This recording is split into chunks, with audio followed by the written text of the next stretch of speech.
Assalamualaikum warahmatullahi wabarakatuh. Waalaikumsalam warahmatullahi wabarakatuh.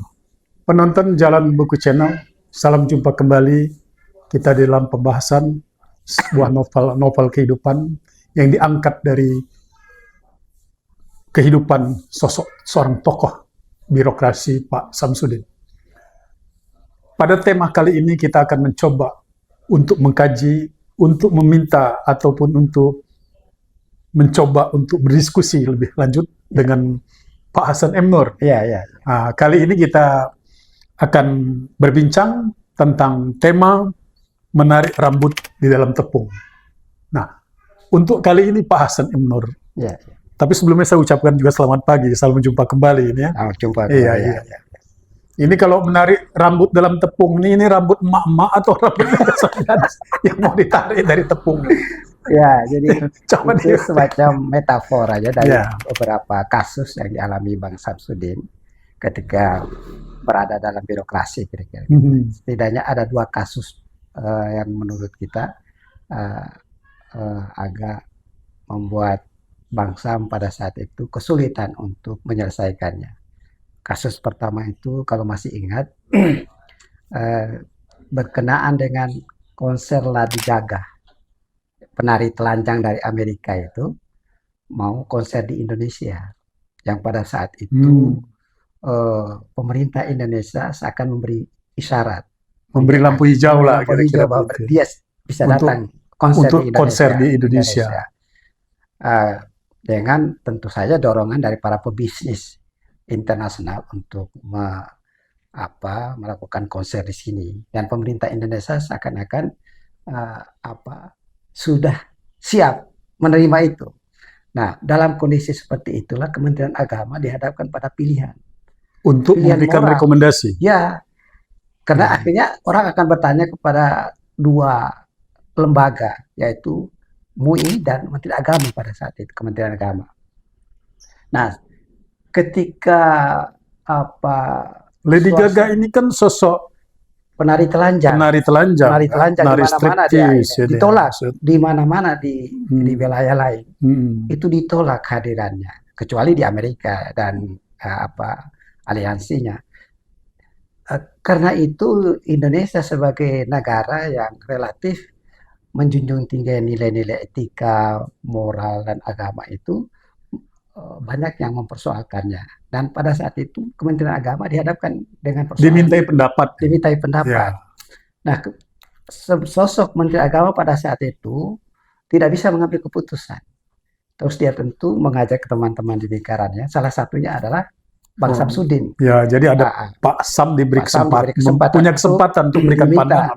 Diminta datang untuk memberikan masukan kepada beliau. Nah, pada saat itulah di media massa itu organisasi-organisasi sebesar justru keagamaan itu memberikan pernyataan bahwa kami tidak akan pernah tersinggung ataupun iman kami tidak akan runtuh meskipun didatangkan 1000 Lady Gaga ke sini ke Indonesia. Itu kan berat sekali itu. Artinya kalau dibalik itu tidak ada persoalan bagi mereka. Ya, tidak ada bagi persoalan. Ormas. Tapi ini ormas tapi dibalik itu berarti dia seolah-olah menyetujui. Ya, menyetujui. Ini kan ormas keagamaan terbesar di Indonesia. Tidak mempersoalkan kehadiran lagi. Tidak mempersoalkan kehadiran itu. Itu kan berarti besar sekali tantangannya itu. Meskipun itu rata-rata anak mudanya yang bicara, bukan struktur organisasinya gitu ya. Nah, tetapi itu mengindikasikan bahwa organisasi tersebut apalagi tidak diralat oleh pimpinan organisasi. Jadi itu menandakan pimpinan organisasinya pun seolah-olah membiarkan. Nah, itu kemudian oleh Menteri Agama pada saat itu memanggil Bang Sam. Tapi latar belakangnya kan itu mungkin terkait dengan persoalan wisata juga kan? Ya, persoalan bisnis wisata, bisnis macam-macam. Ya, orang mencari keuntungan materi, tetapi melupakan bagaimana kondisi moral bangsa ini sedang dalam tantangan berat gitu kan. Berarti Kementerian Agama pun tidak berani ngambil keputusan. Sikap, ormas yang ada pun tidak dalam posisi membiarkan. Tidak dalam posisi merespon secara cepat isu itu. Ya, responsinya tidak bersifat outlook gitu, ke depan gitu. ya. Apa implikasinya dengan kehadiran Lady Gaga? Betul. Nah, apa yang dilakukan oleh Pak Sam Bang di Sam sini? itu ketika diminta datang, bahasanya Pak Menteri itu mau WA ke Bang Sam pada saat itu pakai SMS, masih SMS ya. Itu bilang, Pak Sam, tolong ya ke ruangan saya. Jadi menurut Bang Sam, bahasanya minta tolong itu sesuatu yang luar biasa. Ini pimpinan tertinggi, tapi mengucapkannya dengan kata tolong, itu kan menghargai betul orang yang akan Oh, ini Pak Menterinya dengan mengucapkan kata minta tolong. Mengucapkan minta tolong. Berarti ada sesuatu yang luar biasa di situ. Nah, ketika tiba di ruangan Pak Menteri itu, dia menceritakan, Pak Menteri menceritakan bahwa kita sedang memperjuangkan bagaimana supaya moral bangsa ini tidak jatuh. Tiba-tiba ada sebagian elemen organisasi yang mendukung kehadiran Lady Gaga ini. Apa yang bisa kita lakukan? Kira-kira itu pertanyaan Menteri Agama. Iya. Nah, kemudian Pak Sam mengatakan begini. Nah, inilah yang disebut dengan menarik rambut dalam tepung. Semuanya serba susah, tapi bagaimana supaya kita bisa membuat keputusan tanpa membuat rambut kita tarik itu putus dan tidak mengoyak tepung yang ada di dalam piring itu. Nah, ini kemudian Bang Sam berpikir keras bagaimana cara menyelesaikannya. Nah, Bang Sam menyampaikan masukannya kepada Pak Menteri bahwa kalau kondisinya seperti ini, alangkah bagusnya Pak Menteri melakukan sowan ke seluruh ormas Islam, terutama MUI, NU, Muhammadiyah, dan ormas-ormas yang melakukan kunjungan untuk mengetahui aspirasi sesungguhnya. Betul. Di kalangan ormas Islam. Moral pada itu mereka. Saran dari Pak Sam. Ya. Artinya kalau mereka setuju menolak kehadiran Lady Gaga konser di Indonesia, maka Pak Menteri punya kekuatan moral untuk menyampaikan kepada Presiden.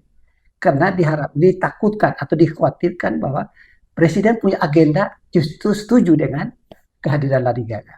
Kemungkinan seperti itu. Karena isyarat itu sudah terlihat. Nah, kalau misalnya Pak Menteri... Presidennya pada saat itu siapa? Pak SBY. Nah, jadi diharapkan supaya dengan kekuatan moral yang didapatkan dari ormas-ormas Islam, Pak Menteri Agama bisa mengatasnamakan mereka. Bahwa mereka... Jadi apa yang diungkapkan oleh ormas keagamaan itu tadi, yang besar-besar itu tadi... Jadi setelah saran itu, Pak Menteri lalu keliling ke ormas-ormas. Dan ternyata ormas-ormas Islam itu mendukung penolakan yang dilakukan oleh Kementerian Agama. Kira-kira gitu. Memang sebelumnya Kementerian Agama sudah ingin menolak. Tetapi dia masih membutuhkan dukungan. Belum kuat. Iya. Itulah kemudian ormas-ormas memberikan dukungan moral kepada Pak Menteri, lalu Pak Menteri menghadap Presiden bahwa dia melapor seluruh ormas Islam itu menolak kehadiran Lady Gaga dengan alasan moral, etika, dan agama yang dipeluk oleh bangsa Indonesia. Yeah. Nah, setelah menghadap Presiden, keluar dari istana itu, mereka mengadakan konferensi pers. Karena konferensi pers menolak Lady Gaga, akhirnya kejadiannya memang Lady Gaga akhirnya tidak bisa konser di Indonesia. Nah, itulah yang disebut oleh Bang Sam sebagai dia berusaha untuk menarik rambut dari dalam tepung. Tanpa membuat rambut putus, tepung pun tidak terkoyak. Ya, dia memberikan semacam sudut pandangan. Ya. Dan kemudian langkah-langkah ya yang memang terukur tanpa dengan mencoba mengabaikan kepentingan atau agenda dari kepentingan pemerintah untuk mendukung acara tersebut. Jadi yang sesungguhnya memang Kementerian Agama memang sudah kepengen menolak. Tetapi kan tekanan dari atas kuat. Sehingga bagaimana caranya supaya Presiden pun tidak kehilangan muka, Kementerian Agama pun merasa tidak tidak ditekan. Berarti artinya bahwa kehadiran Lady Gaga itu tidak berkenan ditolak oleh pemerintah Indonesia. Kalangan pemerintah Indonesia disebabkan oleh ormas-ormas keagamaan di Indonesia menolak. Dan itu adalah bagian dari pandangan dan saran dari Pak Samsudin kepada Kementerian Agama. Dan akhirnya itu kejadian bahwa kehadiran Lady Gaga itu ditolak. Itu sebuah kontribusi yang cukup besar menurut saya. Dia bisa memberikan masukan. Itu yang tidak diketahui oleh banyak orang. Ya, dia bisa memberikan masukan dan pandangan yang memang dilakukan secara smooth, Iya. dengan secara dingin Dingin. tanpa menimbulkan gejolak. Gejolak. Presiden pun mengambil keputusan juga dengan tidak Dia tidak merasa menimbulkan terpaksa, menimbulkan berbagai macam polemik gejolak, di tengah polemik. masyarakat, Bang. Terutama para Ya. pebisnis Ya, yang ya. memang menghadirkan lading gagah untuk kebutuhan material mereka, kira-kira begitu ya. Ini sebuah pandangan sangat jauh Betul. dari sosok Pak Syam. Ya. Nah, peristiwa Ya. kedua adalah Dan ini juga keputusan politik keputusan sebenarnya. politik. Keputusan politik kan. Keputusan politik. Meskipun Pak Syam sendiri orang birokrat. Birokrat. Ya. Nah, peristiwa kedua adalah ketika Kementerian Agama mengalami persoalan, ada pekerjaan yang diserahkan kepada perusahaan tertentu, tapi sudah berbulan-bulan tidak selesai urusan itu. Lalu pihak Kementerian Agama mencoba untuk menempuh jalur hukum. Oh, ingin diangkat ke meja persidangan, pengadilan atau apa? Ini dilaporkan sebagai tindakan pidana, kira-kira begitu. Oh, karena dia tidak sesuai dengan isi perjanjian dan kontrak. Seakan mengabaikan apa yang menjadi hak-haknya, apa yang menjadi tanggung jawabnya, kira-kira begitu. Akhirnya diselesaikan juga di luar pengadilan. Akhirnya yang dilakukan oleh Pak Syam ketika diminta pendapatnya, dia bilang kalau bisa biar saya yang mencoba untuk melaksanakan itu dan tidak perlu ditemani oleh pengacara, kira-kira begitu. Kan Kementerian Agama memutuskan kalau Bang Syam mau datang didampingi oleh pengacara untuk menyelesaikan persoalan itu. Tapi akhirnya dia ke sana tanpa didampingi oleh pengacara.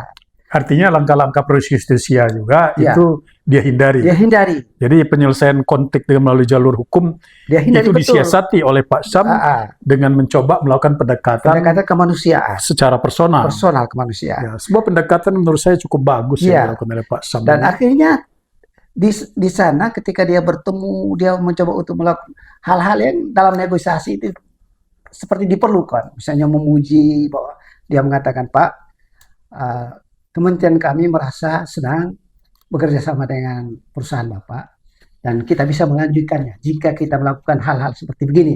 Penjelasan Bang Syam itu. Ya, begitu pemirsa, salah satu karakter dan aktivitas ataupun pandangan dan langkah-langkah negosiasi diplomasi yang dilakukan oleh Pak Syam ketika institusi yang menaungi dirinya, dia bisa memberikan semacam sebuah pandangan, alternatif pemikiran dengan tanpa mengabaikan atau menegasikan para pihak atau para stakeholder, sehingga keputusan yang diambil oleh pemerintah itu ibarat menarik rambut dalam tepung.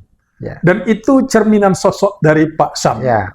Begitulah teman-teman sekalian, penonton Jalan Buku Channel pada pembahasan kali ini, yaitu menarik rambut dalam tepung. Salam jumpa kembali dalam pembahasan berikutnya. Billahi taufiq wal hidayah. Wassalamualaikum warahmatullahi wabarakatuh. Waalaikumsalam warahmatullahi wabarakatuh.